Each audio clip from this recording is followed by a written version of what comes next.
Welcome to the Living Unoffended podcast with your host, Brant Hansen.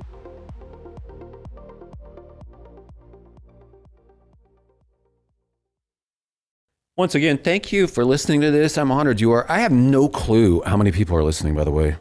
I don't ask. I don't even want to know. I'll do the same thing, whether it's 8 people or 80 or 8,000. It could be any one of those three. I wouldn't be surprised. I have no clue per episode what's going on, but it's just cool to be on this journey with you and talk about this stuff. It doesn't get talked about many other places, as I've noted many times. Thanks to America's Christian Credit Union. They're our sponsors, and I appreciate them a lot for a lot of the stuff they do. Essentially, not that you need to know all this, but it's how producer Sherry gets paid, our sponsors and stuff. So that's a great way to exist. And then everything we can do is just free for you. So anyhow, I wanted to ask you to consider leaving a nice review if you could, to help people find this who would appreciate it. And yeah, so I just hope it's a blessing to you, and maybe it'll be a blessing to other people too. And again, if it's 8 or 4 or 3 people listening, that's fine. Fist bumps all around. I'm glad we're in on this little conspiracy that is called following Jesus together. I want to talk about what forgiveness is not in this episode. It is not, because this comes up every time I talk about this. I was just talking about it again with a group recently, and there's people going, what about this? What about that? And I have to be reminded, that's a good question. People think about this stuff. What are you actually saying when you're talking about forgiveness? What it's not. I want to make sure this is clear. And if you've read Unoffendable or heard me speaking about this, you know this, but it's good to review it. Forgiveness, first of all, is not saying I shouldn't have boundaries. Okay? You have to have boundaries in life.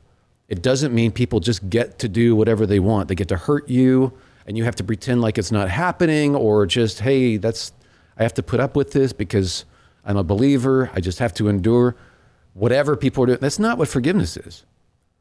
So I had to do this with my dad. I guess it was a couple years ago. I can't remember when it was. It was fairly recently, before he passed away, where it's like, you can't send me texts anymore. I am blocking you from discouraging me via text. So I allowed him to send me snail mail, and that's how we interacted. We would send letters back and forth, and it helped. It helped me have some boundaries so that he couldn't just enter into my consciousness whenever he wanted to be discouraging. But that boundary helped a lot. And I know people have to employ boundaries in relationships, and sometimes it means you don't have a relationship anymore. You can still be forgiving and do that. Forgiveness does not mean we act like nothing happened and our relationship is totally restored.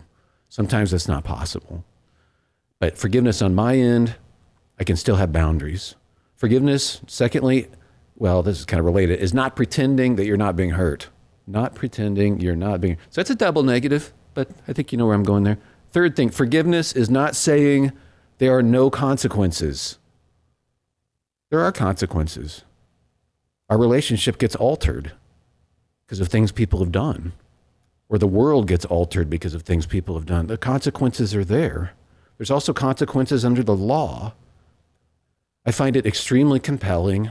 I use the example of the Charleston church shooting years ago, where these people were in a Bible study and this guy was a racist and came in and killed people, and one after the other, they're in the courtroom forgiving him. But they weren't saying, we don't want him to have any legal consequences whatsoever. The law is the law, but in terms of their hearts, they're being extremely faithful to Jesus and very wise in letting go of bitterness towards this person who could just rule in their heads forever. So again, the consequences are real. Fourth thing, forgiving is not admitting that what they did was okay and doesn't really matter. Of course not.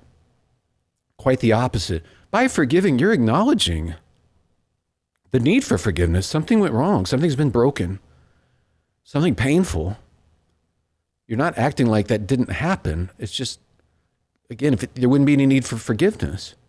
That's the thing about righteous anger too. Everything we are like, well, my anger is righteous. Yeah, that's a good indicator that that's the thing we're supposed to forgive. The thing that we're like, see, this is obviously wrong. Yeah, that's right. That's why forgiveness is called for. If it weren't wrong, why would you have a need to forgive? Another one, forgiveness means you don't, well, what am I saying? Am I putting this, I'm going to put it this way, again, with double negatives. Forgiveness doesn't mean you don't remember. You don't have to forget. And sometimes you can't. But man, what a horrible burden that is if you think I've only forgiven if I've forgotten. No, not at all. In fact, you might want to remember. It's good to remember. It can be helpful. But while you remember, you also remember what the Lord has done for you, right? What he's done for me. So it's simultaneous remembering. I remember that happened. And so I'm not going to just be in a relationship with this person like it didn't. I can learn from this. But I also remember what God has done for me, which is the basis for all of my letting go of my anger towards other people in my heart. Forgiveness is not calling good what God has called evil.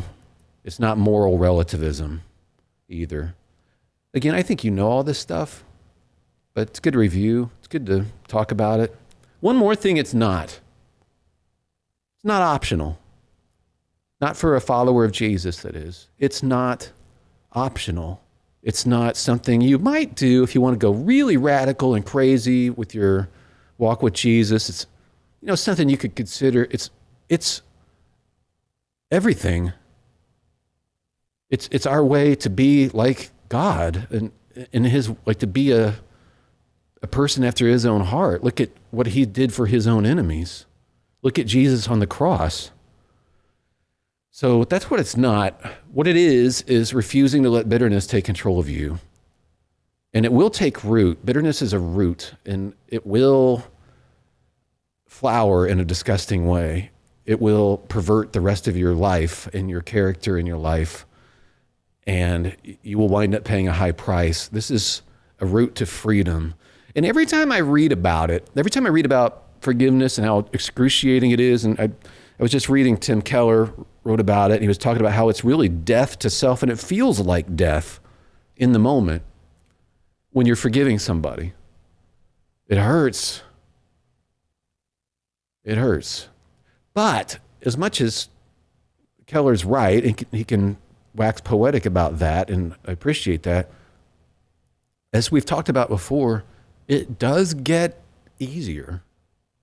It does become a way of life.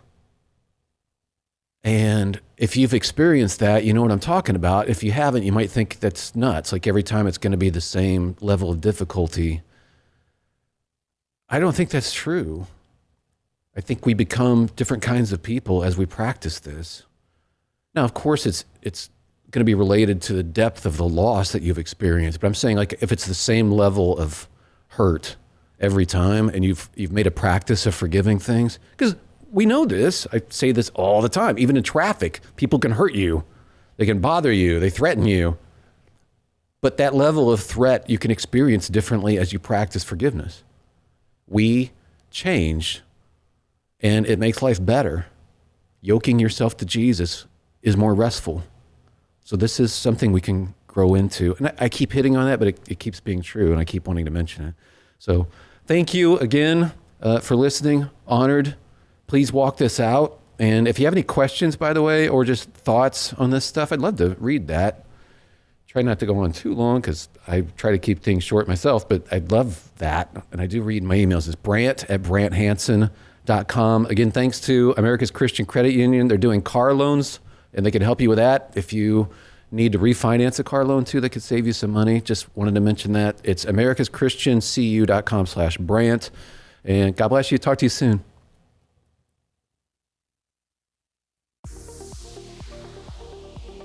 You've been listening to the Living Unoffended podcast with Brant Hansen. Make sure to like, subscribe, and share. And if you'd like more information on Brant Hansen, his book Unoffendable, and more, go to BrantHansen.com.